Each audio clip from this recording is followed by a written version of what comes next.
I suppose the difficulty is, as my colleague Deputy Smith pointed out in relation to the Dutch Parliament's understanding of our position, is that's not unique.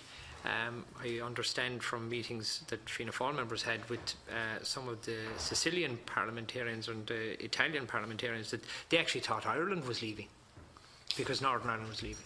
You know, and that's the challenge that we face.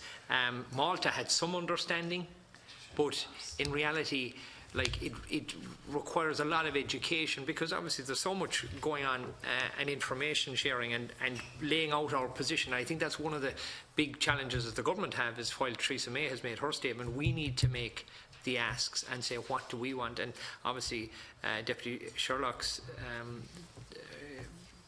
when he pointed out the votes that took place in Westminster, what is being said by the British and what they are doing are two entirely different things. Theresa May, when she was Home Secretary, said, of course the border's coming back if there's Brexit.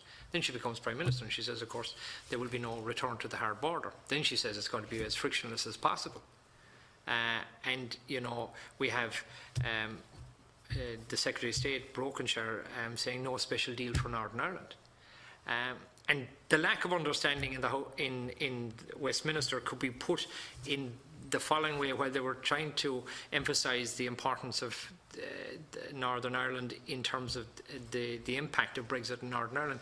One of their reports, which the House of Lords produced, said that I thought it was a very telling line, that the relationship between Ireland and Britain has not always been a smooth one.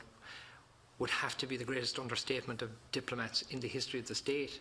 But their analysis of the impact was such that they dismissed everything that would suit us and would do everything to suit themselves. They have currently got an operation called Operation Gull, where they profile people leaving Belfast, leaving Derry, leaving Larne, and they have arrested 752 people on immigration grounds. So they've already got immigration controls between the north of Ireland and Britain. And that is the solution to not having a hard border. You will have to accept that when 40,000 people were employed in the security forces in the north, they couldn't secure the border. And trying to secure it now would be foolhardy, whereas they actually already are doing immigration controls, but at the 3 exit points from Northern Ireland to Britain. And yet they won't reimpose that. The House of Lords said, well, we can't do that for political reasons, even though between 1939 and 1952 they actually had the exact same system, where they identity checks from the north to Britain. So and I think in relation to the funding, and I commend your great work on that, and I don't think it was highlighted enough. I think a lot of the organisations wouldn't be aware that, you know, a lot of safeguards have been put in place, but in essence what we need, and this goes back to the government's strategy and statement, is we have to be quite forthright in this and say, well, Britain voted to leave, Northern Ireland didn't. And any loss of funding to the Interreg programme and the peace funding will have to be made up by the British taxpayer post-Brexit. I mean, not to 2020, from here on, because the peace process is that important. Because, you know, if there isn't funding going into East Belfast and you have youths who would be engaged in youth projects and would be looked after because of the funding that has been put in through the peace funding and the Interreg, and if that funding isn't there anymore, that's how you destabilise over time. That's why fellas get indoctrinated, and you have a slow return to violence as an economy disintegrates, as unfortunately is a lot of the evidence. And the same, when I say EU funding, I just mean Interreg, and that the British taxpayer should pay for that, because Northern Ireland didn't vote to leave the EU and therefore shouldn't suffer. Even though a lot of farmers voted for Brexit in Northern Ireland, again, the British taxpayer should be the one to say, all right, those EU fund programmes should continue, because again, it will destabilise the economy and in turn the peace process. Colleagues were talking about innovative programmes in terms of what we should be putting in our statement, what we want. Part of what we need to look at is trade quotas between the north and the south, and between Britain and Ireland. Again, you know, Europe is very good at coming up with innovative language in order to facilitate such a process. We did have an Anglo-Irish trade agreement back in the 60s for beef and other produce, but we have to look at that, because the argument for that is, if we have a hard border between the north and the south, somebody's going to make money with smuggling people.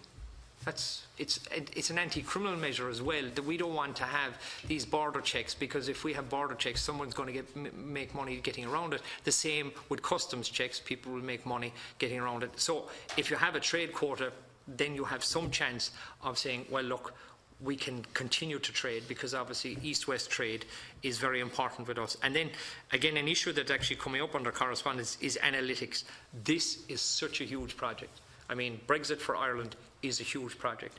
There are so many areas, and it was a point that I made at the last committee meeting, in that even within Leinster House we have a number of committees, pretty much every committee is dealing with Brexit, but from this committee's point of view, not all of them are actually going to include in their final report something to do with the North, even though it affects every committee. So that's just a tick box that's, even the government, should say every committee, every government department needs to analyse how this is going to affect the North, because everything affects the North, down to fishing.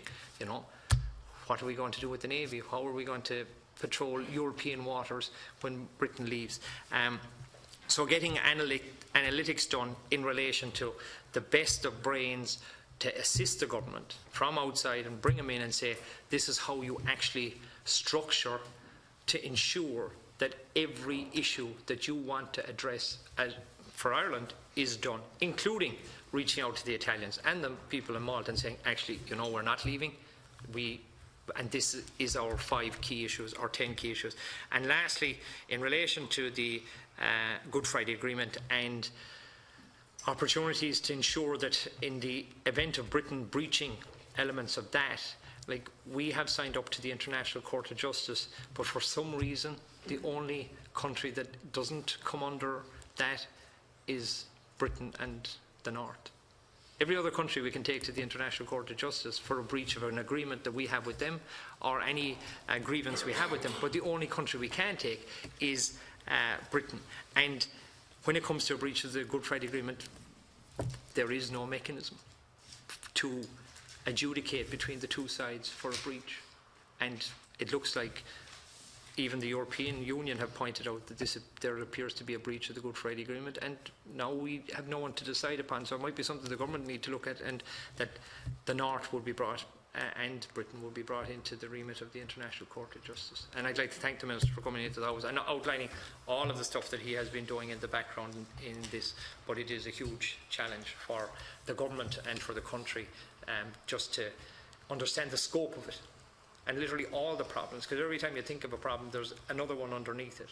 And literally, if we listed out all the problems, then we could start addressing it. But I don't think we actually have one document that says, here is everything, because that's the start. And from there, you can base policy. Thank you, Chair. Thanks, Senator. And we've